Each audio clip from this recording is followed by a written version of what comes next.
இது இன்ஃபோநெட்டின் சமூக பார்வை. சென்னை நீதிமன்றம் தெளிவான தீர்ப்பு கொடுத்துட்டாங்க. இந்த தீர்ப்பு வரலாற்று சிறப்புமிக்க தீர்ப்பு.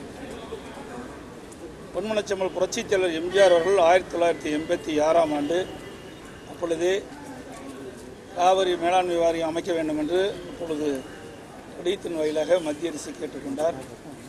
அதற்கு பிறகு காவிரி நடுவர் மன்றம் அமைக்கப்பட்டது. அந்த காவிரி நடுவர் மன்றம் இடைக்கால ஒரு தீர்ப்பு கொடுத்தது. அதில் 208 டிஎம்சி வழங்க வேண்டும் என்று. அதற்கு பிறகு 2007 நடுவர் மன்றத்தினுடைய இறுதி தீர்ப்பு வந்தது. அதில் 192 டிஎம்சியாக நமக்கு வழங்க வேண்டும் என்று அந்த உத்தரவிலே கூறப்பட்டது. அப்பொழுது மத்திய அரசு அதை அரசியலில் வெளியிடப்படாத காரணத்தால் மாண்புமிகு புரட்சித் தலைவி அம்மா அவர்கள் உச்சநீதிமன்றத்தில் வழக்கு தொடர்ந்து 2011 நடுவர் மன்ற ஆணையம் அளித்த தீர்ப்பை மத்திய அரசியலே உடனடியாக வெளியிடப்பட வேண்டும் என்று உச்சநீதிமன்றம் ஆணையிட்டது. ஆணையின்படி மத்திய அரசு அரசியலில் வெளியிடப்பட்டது.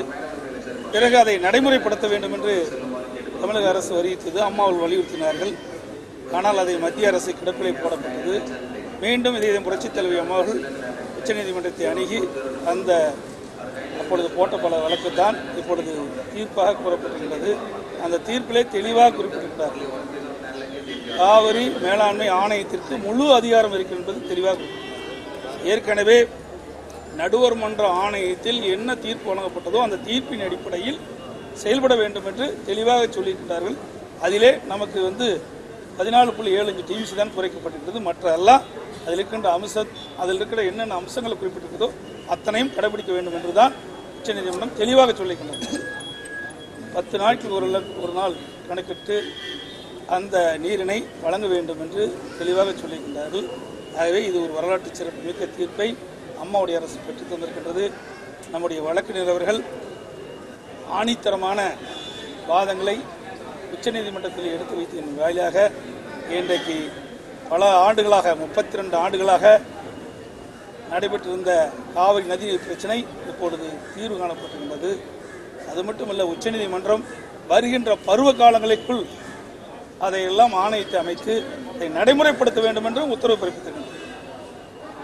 நீண்ட நெடிய ஆண்டுகளாக நடைபெற்ற பிரச்சனைக்கு ஒரு முற்றுப்புள்ளி வைத்து நம்முடைய விவசாயிகளுக்கும் தமிழ்நாட்டு மக்களுக்கும் நல்ல ஒரு தீர்ப்பை உச்சநீதிமன்றம் வழங்கியிருக்கிறது.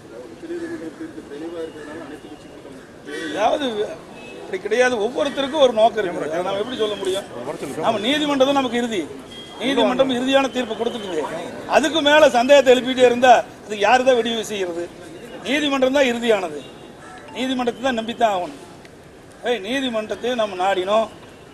இதுக்கு திமுக நாடிச்சு, நாமளும் நாடினோம். தொடர்ந்து அந்த வழக்கு நடத்திட்டு இருந்தோம். இப்போ மாண்புமிகு புரட்சித் தலைவி அம்மாவில் சட்ட போராட்டத்தின் மூலமாக ஒரு நல்ல தீர்ப்பை உச்சநீதிமன்றத்தின் மூலமாக அம்மாவுடைய அரசு பெற்று தந்திருக்கிறது.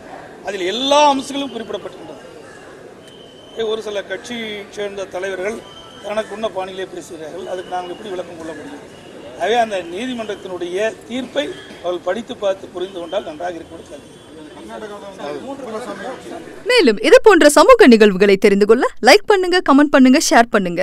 எங்களுடைய சேனலை சப்ஸ்கிரைப் பண்ணுங்க. பக்கத்தில் இருக்கிற பெல் பட்டனை பிரஸ் பண்ணுங்க.